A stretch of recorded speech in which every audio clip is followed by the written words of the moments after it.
बिहार दिवस के आज के इस कार्यक्रम में उपस्थित माननीय उप मुख्यमंत्री श्री तारकिशोर प्रसाद जी, माननीय उप मुख्यमंत्री श्रीमती रेणु देवी जी, इस कार्यक्रम की अध्यक्षता कर रहे माननीय मंत्री शिक्षा विभाग एवं संसदीय कार्य विभाग श्री विजय कुमार चौधरी जी, मुख्यमंत्री के प्रधान सचिव श्री दीपक कुमार जी, बिहार सरकार के मुख्य सचिव श्री अरुण कुमार सिंह जी, बिहार सरकार के विकास आयुक्त जनाब आमिर सुबहानी साहब, शिक्षा विभाग एवं मंत्रिमंडल सचिवालय विभाग के अपर मुख्य सचिव श्री संजय कुमार जी, सामान्य प्रशासन विभाग के प्रधान सचिव श्री चंचल कुमार जी, योजना एवं विकास विभाग के सचिव श्री मनीष कुमार वर्मा जी, सूचना एवं जनसंपर्क विभाग के सचिव श्री अनुपम कुमार जी, राज्य परियोजना परिषद, बिहार शिक्षा परियोजना परिषद से जुड़े श्री संजय सिंह जी, शिक्षा विभाग के सचिव श्री असंगवा चुबा आओ जी, माध्यमिक शिक्षा के निदेशक श्री गिरिवर दयाल जी, आज जो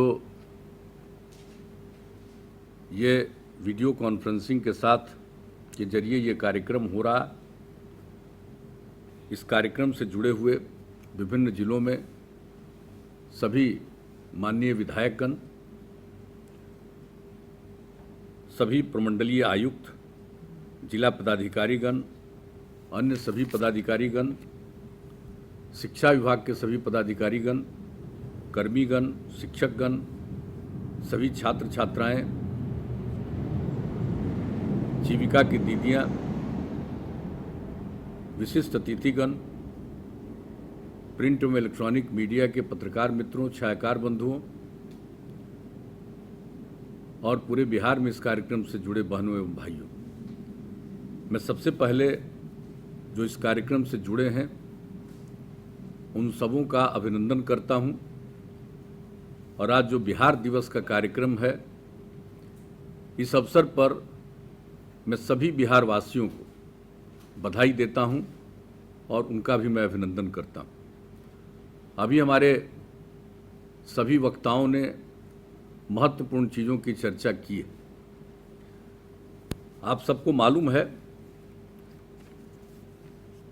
कि ये इसकी शुरुआत बिहार दिवस की हम लोगों को जब बिहार के लोगों ने काम करने का मौका दिया है, तभी इस विषय पर काफ़ी विचार विमर्श किया गया, अनेक लोगों के साथ इस पर चर्चा की गई और ये हुआ कि आखिर बिहार दिवस किस रोज़ मनाया जाएगा। वैसे जो आज बिहार है और इसका जो इतिहास है, इसकी जो गरिमा है, यहाँ क्या नहीं है, इन सब चीज़ों के बारे में संक्षेप में हमारे साथियों ने उसकी चर्चा की है। लेकिन सबके मन में था कि बिहार इतना गौरवशाली है, इसका इतना बड़ा इतिहास है, कितने लोगों को यहाँ ज्ञान की प्राप्ति हुई है। तो इसी को ध्यान में रखते हुए और पूर्व में बिहार कितना विकसित रहा है, और ये जो आज राजधानी पटना है, कल पाटलिपुत्र कहलाता था, और इसके माध्यम से जितने बड़े इलाकों का शासन का कार्य यहाँ से होता था, शायद अब उतना अपना देश है उससे भी बड़े इलाके का होता था। तो ये सब स्थिति थी। तो अपने सभी लोगों के मन में ये बात थी कि हम लोगों को बिहार के लिए कुछ न कुछ गौरवपूर्ण ढंग से कुछ सोचना चाहिए, करना चाहिए, लोगों को प्रेरित करना चाहिए। तो इसी बात पर काफ़ी विमर्श हुआ और ये देखा गया कि 1911 में नवंबर महीने में तो बिहार को यानी बंगाल से अलग किया, जिसमें बिहार और उड़ीसा दोनों था, उसको अलग किया गया और पटना को ही उसकी राजधानी के बारे में निर्णय हुआ। लेकिन ये तय हुआ कि आखिरकार इसको हम कब से बिहार दिवस मनाएं।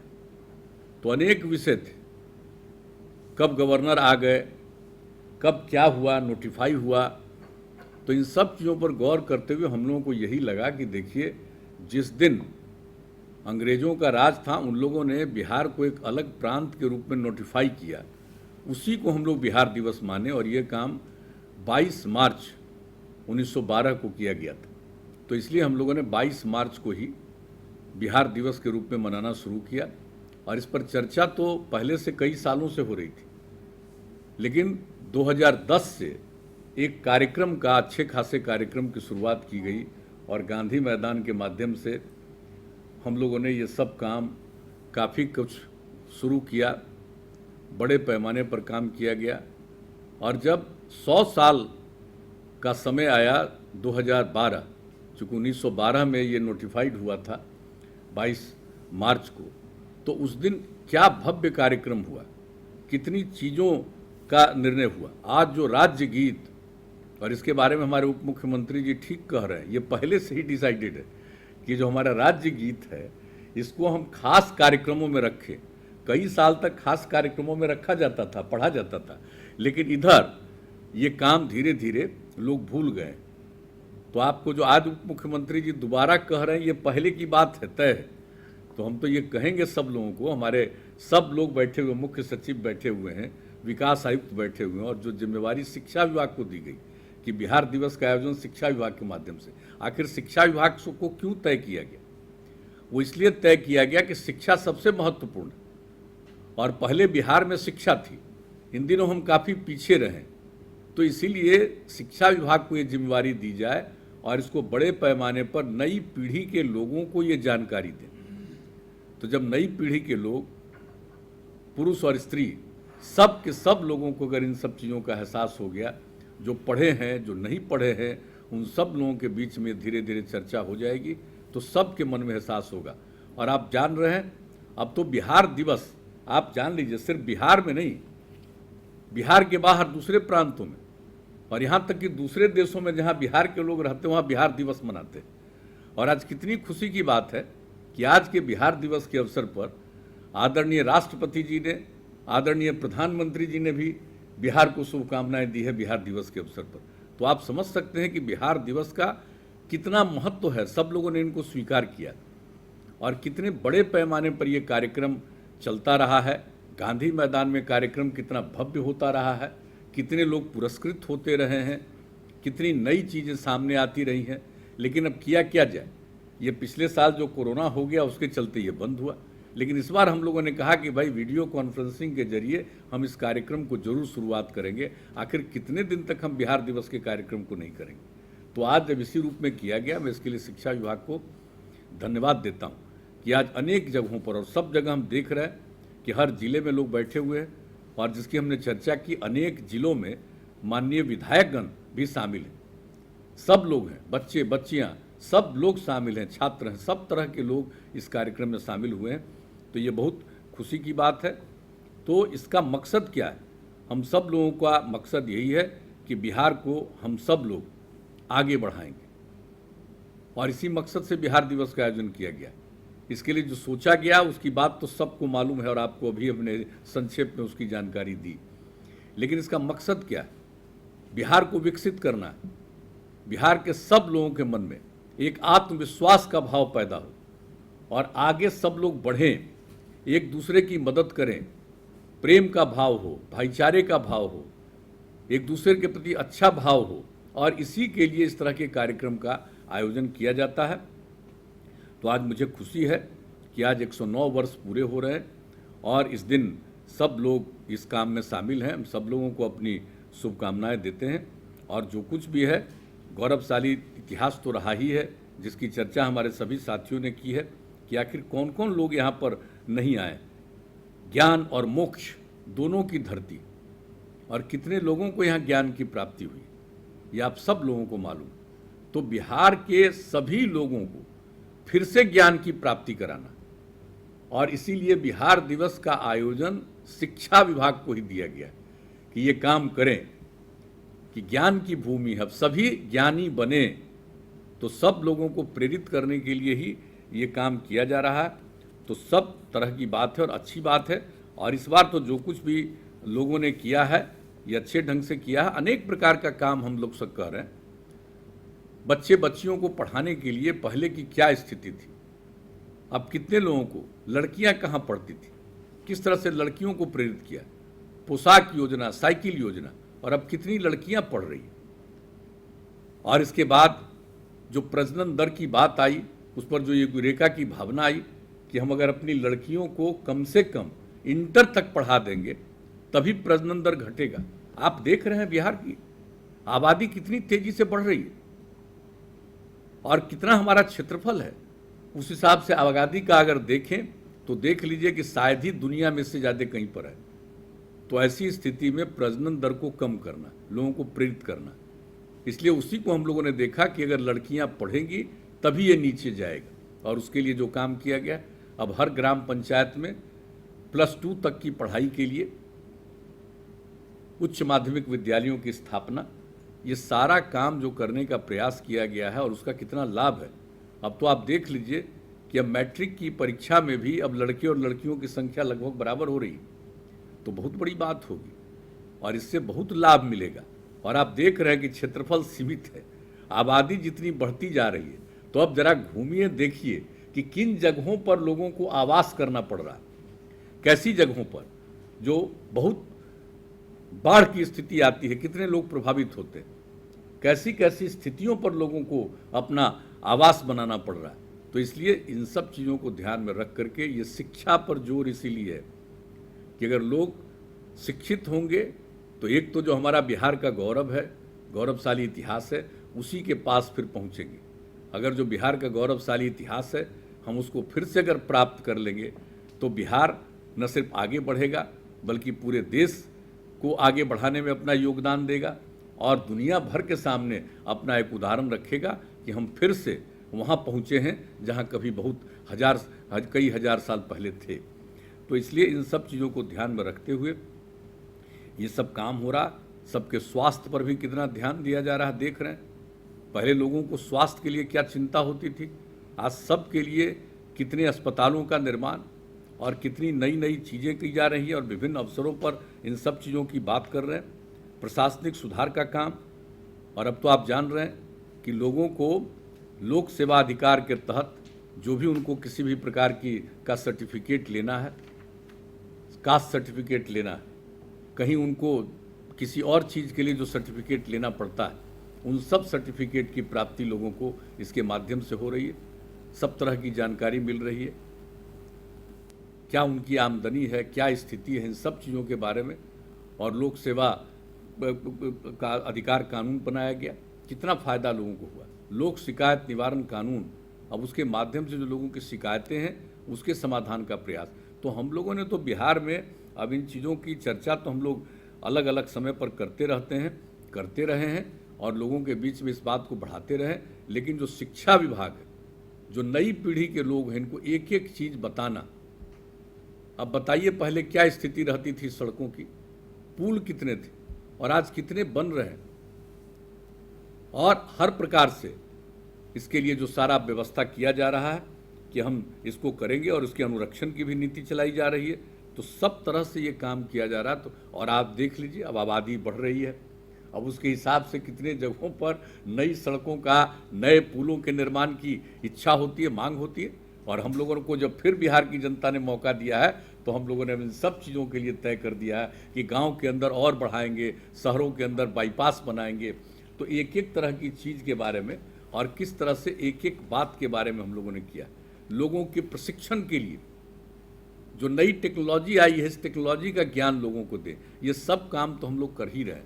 तो ये सारा काम हो रहा बिहार को आगे बढ़ाने के लिए। और इस बार मैं शिक्षा विभाग को इस बात के लिए धन्यवाद देता हूँ कि इन लोगों ने इस बार बिहार दिवस के अवसर पर रखा है कि जल जीवन हरियाली अभियान, यानी पर्यावरण को ध्यान में रख करके लोगों को आप करना चाह रहे हैं। अब कितना अच्छा काम हुआ। अभी जल जीवन हरियाली अभियान की जो शुरुआत थी उसके लिए 19 में जो हम लोगों ने काम किया था, पूरे जुलाई महीने में, जहाँ तक मुझको याद है लगा 13 जुलाई, तो पूरा विधानसभा, विधान परिषद के सब लोग थे, 8 साढ़े 8 घंटा की बैठक हुई, सब लोगों ने भाग लिया। और उसके बाद जल जीवन हरियाली अभियान का नामकरण किया गया और उसके बाद कितनी योजनाएं बनाई गई। 11 योजनाएं बनाई गई और जल जीवन हरियाली अभियान का। तो एक एक चीज का लोगों को जानकारी देना चाहिए। सार्वजनिक पोखर, तालाब, आहर पइनों को चिन्हित कर अतिक्रमण मुक्त करना। दूसरा, सार्वजनिक पोखर, तालाबों, आहर पइनों का जीर्णोद्धार करना। सार्वजनिक कुओं का जीर्णोद्धार करना, यानी हम लोग चाहते हैं कि जितने हमारे कुएं हैं सार्वजनिक, उनका भी जीर्णोद्धार किया जाए। सार्वजनिक कुओं, चापाकलों के किनारे सोख्ता का निर्माण। अब आप जानते हैं उसके किनारे सोख्ता का निर्माण, यानी पानी कहीं इधर उधर नहीं जाए, बल्कि उसी का सोख्ता का निर्माण करके वो सब नीचे जाएगा। तो ये सब काम। छोटी नदियों, जंगल, पहाड़ी क्षेत्रों में जल संरक्षण हेतु चेक डैम आदि संरचनाओं का निर्माण। और छठा, नए जल स्रोतों का सृजन और गंगा जल उद्भव योजना, यानी वर्षा के समय गंगा नदी के पानी को कहाँ कहाँ पहुँचाने का हम लोगों ने काम शुरू कर दिया। बोधगया, गया, राजगीर, नवादा, इसके लिए तय कर दिया। उस पर कितनी तेजी से काम हो रहा, कितनी कठिनाई आती है और कितना महत्वपूर्ण स्थल है। तो ये भी काम कितना तेजी से हम लोगों ने शुरू कर दिया कि लोग गंगा जल दिया जाएगा हर किसी के घर में। तो ये काम इस पर भी शुरू हुआ। और सब तरह से सार्वजनिक भवनों में जल छत वर्षा, जल संचयन, रूफटॉप रेन वाटर हार्वेस्टिंग, यानी छत के ऊपर ही रेन वाटर हार्वेस्टिंग के लिए प्रयास करना। जितने हमारे सरकारी भवन हैं उसमें ये काम करने का निर्णय लिया गया। और बड़े पैमाने पर वृक्षारोपण, और इसके अलावे मौसम अनुकूल कृषि, फसल चक्र तथा फसल अवशेष प्रबंधन, क्रॉप साइकिल, यानी मौसम के अनुकूल खेती हो और जो फसल अवशेष है उसको लोग जलाएं नहीं, उसका प्रबंधन करने का ये स्कीम बनाया गया। 9वां और 10वां, हर घर बिजली पहुंचा दी गई है। और सौर ऊर्जा पर जोर, यानी सौर ऊर्जा के विकास पर, ये 10वां। सोच लीजिए, जल जीवन हरियाली अभियान है पर्यावरण के लिए। और 11वां कि जल जीवन हरियाली अभियान के लिए लोगों के बीच में जागृति लाने के लिए निरंतर इसके बारे में लोगों के बीच में चर्चा करना। और क्या कर दिया, ये पिछली बार तो आ गया था कोरोना का चक्कर, लेकिन फिर से इस बार हुआ कि हर महीने के पहले मंगलवार को एक बात फिर सब लोगों के साथ चर्चा होगी कि साहब जल जीवन हरियाली अभियान का कितना काम हो रहा है, इसको आगे और क्या बढ़ाना है, और लोगों का कोई इस मामले में क्या विचार है, इन सब चीज़ों को जानने के लिए। और जान लीजिए कि ये सब काम किया गया, तो एक बात कहना बहुत ज़रूरी हो गया कि जहाँ तक सवाल है कि क्या क्या काम हुआ, अद्यतन स्थिति क्या है। 15,229 जल स्रोतों जैसे तालाब, पोखर, आहर पइन आदि को अतिक्रमण मुक्त किया गया। जो अतिक्रमण मुक्त करने का हुआ तो इतने को अतिक्रमण मुक्त किया गया। 5 एकड़ तक 6,425 तालाब, 5 एकड़ से बड़े 696 तालाब, 17,917 आहर पइन का जीर्णोद्धार तथा 10,159 यानी 169 सार्वजनिक कुओं का जीर्णोद्धार किया गया है। और कुओं के पास 13,802 तथा चापाकल के पास 1,37,590 सोख्ता का निर्माण कराया जा चुका है। छोटी नदियों एवं पहाड़ी क्षेत्रों में 8,586 चेक डैम संरचनाओं का निर्माण कराया गया। 12,101 नए जल स्रोतों का निर्माण कराया गया। अब एक एक चीज़ को जान लेना जरूरी है, हर जिले में क्या क्या हो रहा है, हर जिले के डीएम को एक एक चीज़ का ध्यान रखना बहुत ज़रूरी है और लोगों के बीच में एक एक बात को प्रचारित करना बहुत ज़रूरी है। गंगा जल उद्भव योजना जिसकी हम चर्चा कर चुके हैं, इसका काम शुरू कर दिया गया है और बहुत तेज़ी से काम किया जा रहा है। हम तो कई बार जा कर के देखते हैं कि इसका जो पाइपलाइन है किस तरह से कर रहे हैं, कहाँ पर स्टोर होगा, एक एक चीज़ को जाकर हम देखते रहते हैं और तेज़ी से काम हो। तो ये सब काम चल रहा। और 14,136 सरकारी भवनों में जो रेन वाटर हार्वेस्टिंग की बात किया, छत वर्षा जल संचयन संरचनाओं का निर्माण किया गया है। और आप जानते हैं कि जो हम लोगों ने किया था वृक्षारोपण का, तो वृक्षारोपण के लिए शुरुआत कब हुई, 5 जून 2020 कोरोना के बावजूद। और लक्ष्य रखा गया इस बात को कि 9 अगस्त तक हम वृक्षारोपण करेंगे। और लक्ष्य कितना था, 2,51,00,000 वृक्षारोपण का। और कितनी खुशी की बात है कि इस बीच में वृक्षारोपण पूरे बिहार में जो किया गया 3,90,00,000 से भी ज़्यादा वृक्षारोपण हुआ। ये कितनी बड़ी बात हुई है। लोग बिहार के बारे में पूरी बात को बाहर नहीं जानते हैं। बिहार में तो चर्चा करनी चाहिए, कुछ देश के बाहर बहुत लोग इस बात को जानते हैं। और आपको हम बता देते हैं कि बिहार में जो कुछ भी हुआ और जो हो रहा है इसके बारे में आपको जान लीजिए कि यूनाइटेड नेशन में जानकारी मिली होगी, तभी तो हम लोगों को खबर आई। और मुझको भी कहा कि भाई आप संक्षेप में कुछ बात बताइए कि आपके यहाँ जो ये काम हो रहा है पर्यावरण के संरक्षण के जल जीवन हरियाली अभियान। तो 24 सितंबर 2020 को उच्च स्तरीय राउंड टेबल कॉन्फ्रेंस के माध्यम से ये जो सम्मेलन हो रहा था उसमें मुझको भी अपनी बात रखने का मौका मिला, जिसमें कई देशों के प्रधानमंत्री प्रमुख नेताओं ने उसमें हिस्सा लिया था। तो देश के बाहर तो बहुत लोग जान रहा है, लेकिन हम लोग जो काम करते हैं हम लोग प्रचारित नहीं करते हैं ज़्यादा। कहा कि देख लीजिए ना किसी अखबार को बिहार में जो आता है, तो बिहार के अखबार में देखिएगा कि दूसरे देश का दूसरे राज्य का विज्ञापन खूब रहता है, लेकिन हम लोग तो इसमें कोई पैसा खर्चा करते नहीं है। हम लोगों का विज्ञापन राज्य में ही थोड़ा बहुत हो जाता है, राज्य के बाहर हम लोग करते हैं कभी विज्ञापन। लेकिन जरा देख लीजिए अखबारों को, दूसरे राज्यों का कितना विज्ञापन पढ़ने का मौका मिलता है। तो लोग तो अपना विज्ञापन कराते हैं, हम लोग अपना विज्ञापन नहीं कराते, काम करते हैं। तो अब ये जो काम हुआ ये क्या मतलब हुआ, इसका नाम क्यों किया गया, जो आपने देख लिया ये सारी बातें हुई। और इसके बाद सौर ऊर्जा का 941 सरकारी भवनों पर सौर ऊर्जा संयंत्र अधिस्थापित की गई। और जो हमने बता दिया जो जागरूकता अभियान के लिए कि हर महीने के पहले मंगलवार को इस बात पर चर्चा हुई, इसके हमने चर्चा की। 11 पॉइंट है जिसमें 7 है जल का संरक्षण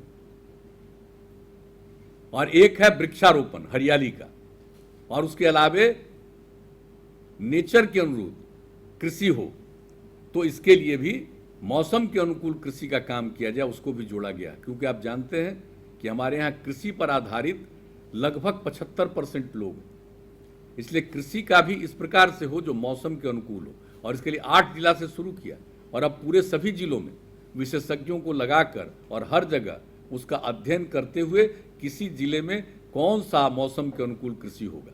और उसके अलावे जो फसल अवशेष है उसको जलाइए मत, ये सब काम हो रहा है।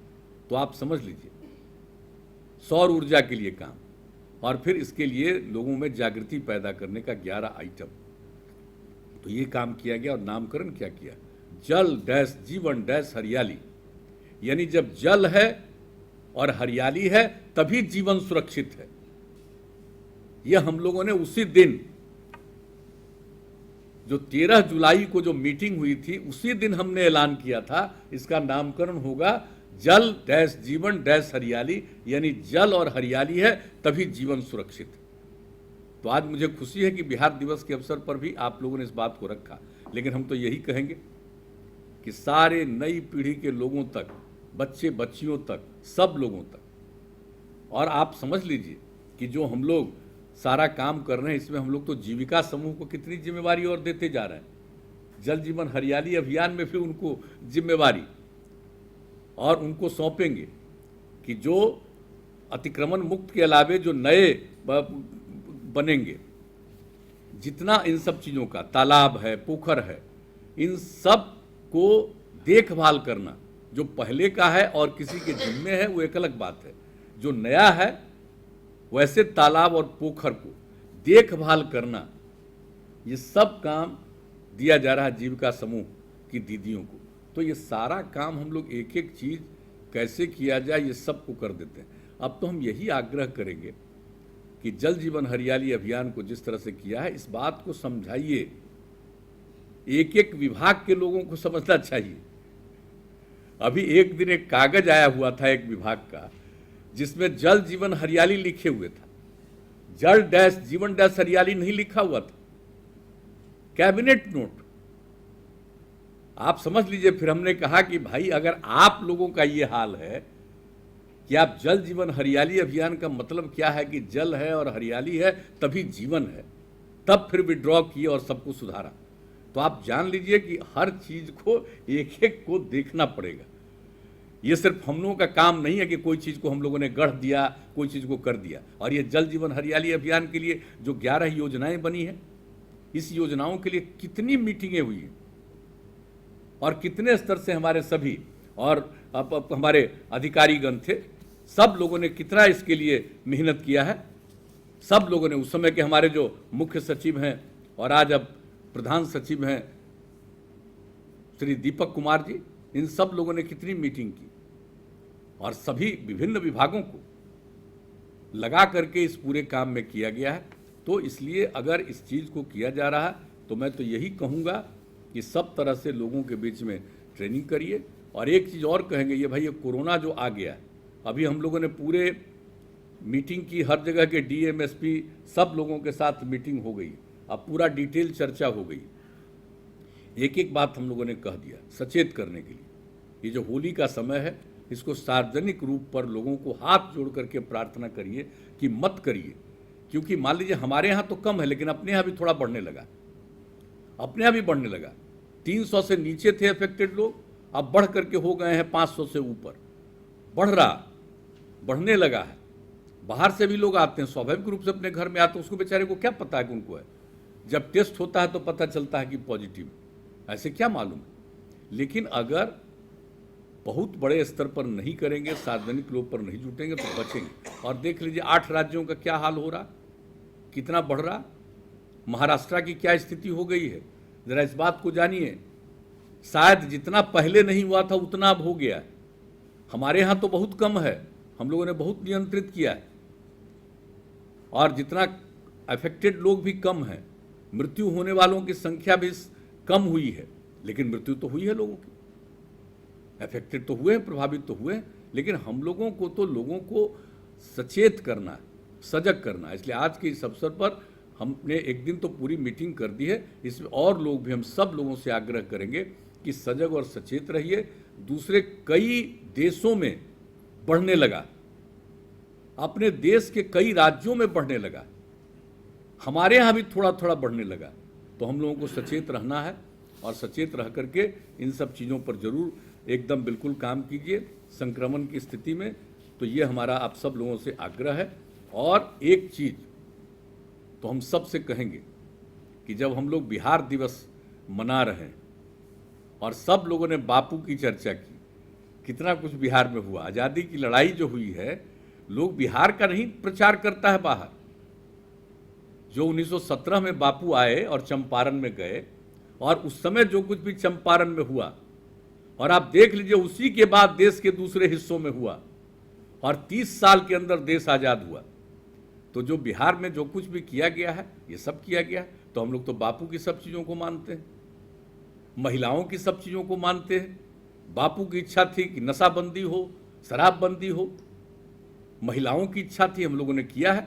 अब सबसे हम प्रार्थना करेंगे, सब लोग शामिल हैं, नज़र रखिए, लोग इधर उधर करे, लोगों के बीच में सारी बात को रखिएगा तो और कम से कम लोग होंगे। वैसे तो सबको मालूम है कुछ ना कुछ तो गड़बड़ करेगा, ये तो आदमी का स्वभाव होता है। ज़्यादातर लोग ठीक होते हैं लेकिन कुछ लोग तो गड़बड़ करने वाले होते हैं।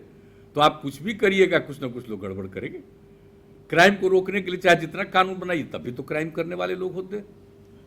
तो शराबबंदी का काम कर दिया और इतना सब कुछ किया जा रहा, तब भी कुछ लोग करेगा, घटपच करेगा। तो वैसी स्थिति में सबके बीच में जागृति लाते रहना बहुत जरूरी है। तो आज के इस बिहार दिवस के अवसर पर तो आप लोगों ने तय किया जल जीवन हरियाली अभियान के लिए, ये बहुत खुशी की बात है, पर्यावरण के संरक्षण के लिए। और आप समझ रहे हैं, अभी हमारे उप मुख्यमंत्री जी ने भी बताया, और पूरे दुनिया में जल के संरक्षण के लिए जो एक अंतर्राष्ट्रीय दिवस के रूप में हो रहा, तो आप जरा सोच लीजिए, एक अंतर्राष्ट्रीय दिवस आज के रूप में मनाया जा रहा है, किस चीज़ के लिए? जल के संरक्षण के लिए। और हम लोग बिहार दिवस के अवसर पर क्या कर रहे हैं? जल जीवन हरियाली अभियान को लोगों तक पहुंचाने के लिए और जल के संरक्षण के लिए हम लोग यहाँ काम कर रहे हैं। जल के संरक्षण के लिए, हरियाली के संरक्षण के लिए। जब तक लोग झारखंड और बिहार एक था, किसी को चिंता थी? झारखंड अलग हो गया तो कितना हरित आवरण था, कितना कम था। और ये जब हम लोगों को काम करने का मौका मिला, तभी तो हम लोगों ने आकलन और अध्ययन किया कि मात्र 9% है। और इसके लिए हम लोगों ने 2012 में शुरू किया और कितने बड़े पैमाने पर इसके लिए हम लोगों ने शुरुआत की। 24 करोड़ पेड़ का वृक्षारोपण का हम लोगों ने लक्ष्य रखा और 19 करोड़ से भी ज़्यादा करवाया। और उसके बाद तो फिर अब जल जीवन हरियाली अभियान में आपको बता दिया कि जो हम लोगों ने शुरू किया वृक्षारोपण का काम, तो जो हरित आवरण के लिए शुरू किया पहले, और फिर जल जीवन हरियाली अभियान में वृक्षारोपण, तो अब कितना बढ़ गया, अब 15% से ज़्यादा हो गया। तो आप समझ लीजिए कि हरित आवरण अब जब बढ़ रहा है तो इसको समझना चाहिए कि हम सब लोगों को और आगे बढ़ाना है ताकि पर्यावरण की हम रक्षा कर सकें। और जिस तरह का बात है, हम लोग किस काम के लिए ध्यान नहीं देते हैं, आप बताइए। फ्लड आता रहता है, हमारे यहाँ से कुछ होता है, कहाँ से आ जाता है, सब ज्यादा तो देख लीजिए नेपाल से, और कितने लोग प्रभावित होते हैं। तो हम लोग जहाँ पर है भाई, चारों तरफ से कुछ न कुछ संकट का माहौल रहता है। इसके लिए घबराने की कोई ज़रूरत नहीं है, सचेत रहना है। और इन सब चीज़ों के बावजूद हमारा जो इतिहास है गौरवशाली है। हमारे यहाँ कौन नहीं हुए जिसकी चर्चा आप सब लोगों ने की है, मैं उसको दोहराना नहीं चाहता हूँ। कितने लोगों की ज्ञान की प्राप्ति हुई, किनका जन्म हुआ, यहीं पर उनकी मृत्यु भी हुई। क्या हर तरह का चीज़, कितने तरह से लोगों ने यहाँ पर काम किया है और किस तरह का ज्ञान प्राप्त किया है। शून्य का आविष्कार भी यहीं, तो कौन सी चीज़ नहीं हुई है इस जगह पर। इसलिए हम लोगों को फिर से बिहार को वहीं लाना है। वो जो हमारी पौराणिक चीज़ें हैं, पहले की चीज़ें हैं, ज्ञानवर्धन की चीज़ें हैं, हम सब लोगों को मेहनत करके लोगों को प्रेरित करना है और फिर से बिहार को उसी ऊंचाई पर ले जाना। और इसीलिए बिहार दिवस का आयोजन है, लोग बिहार के प्रति गौरव महसूस करें। तो आज यहाँ के लोगों को और बिहार के लोग इस राज्य के, इस देश के विभिन्न राज्यों में या दुनिया के विभिन्न देशों में जितने लोग हैं, सबको इस बात के लिए गौरव का अनुभव होता है। मैं सबको बधाई देता हूँ और साथ साथ मैं आदरणीय राष्ट्रपति जी को, आदरणीय प्रधानमंत्री जी को भी बधाई देता हूँ कि उन्होंने बिहार दिवस के अवसर पर शुभकामनाएं दी हैं। तो आज के इस अवसर पर आप सब लोग इन चीज़ों को निश्चित रूप से आगे बढ़ाते रहिएगा। और जो कहा हमारे उप मुख्यमंत्री जी ने, जरा याद रखिएगा, राज्य गीत सब जगह चलवाइएगा। कितनी बार हम लोगों ने कह दिया था, अब जो भी हम पहले भी कह चुके हैं कि हमारा कोई सरकारी कार्यक्रम हो तो उसमें जरूर राज्य गीत चलाइए। तो अब ध्यान रखिएगा, फिर से सारे डीएम लोग जान लें, सारे एसपी लोग जान लें, सभी कमिश्नर लोग जान लें, सभी अधिकारी लोग जान लें, विभिन्न विभागों के अधिकारी सब लोग जान लें। इसको फिर से शुरू में 2-3 साल 4 साल अच्छे ढंग से किया गया, लेकिन फिर लोग भूल गए हैं। तो भूलना नहीं है और इस चीज़ को करना है। और इसके लिए इसी समय तो हम लोगों ने किया ही था। स्कूलों में तो लोगों को, बच्चों को सुनाया जाता है, वो भी है दूसरा, वो तो हर जगह। और हम समझते हैं शिक्षा विभाग को अच्छी तरह मालूम होगा कि जो इसी में 2012 में ही वो तैयार किया गया, इसको लोग ज़रूर हर स्कूल में सुनाते होंगे बच्चों को। और उसको सुनाने के बाद जो हमने कहा बापू के बारे में, राष्ट्रपिता महात्मा गांधी जी के बारे में, उनके जीवन, उन्होंने क्या कहा था, मेरा जीवन ही मेरा संदेश है। इसलिए हम नई पीढ़ी के सब लोगों को चाहते हैं कि बापू के जीवन के बारे में लोग जानें। तो जब उनके जीवन के बारे में जानेंगे तो यही उनके लिए बेहतरीन संदेश होगा। और मुझको तो पूरा भरोसा है कि अगर बापू के विचार से लोग सहमत होगा, नई पीढ़ी के लोग अगर 10 से 15% भी सहमत होंगे, तो ये राज्य कितना आगे बढ़ेगा। आपस में प्रेम और भाईचारे का माहौल होगा और हर तरह से तरक्की के रास्ते पर जाएंगे। तो इन्हीं शब्दों के साथ आप सब लोगों को मैं पुनः शुभकामनाएं देता हूं और सबको बधाई देता हूं। और हम सब लोगों के लिए, सभी बिहार वासियों के लिए ये आज ये खुशी का दिन है। इन्हीं शब्दों के साथ बहुत बहुत धन्यवाद।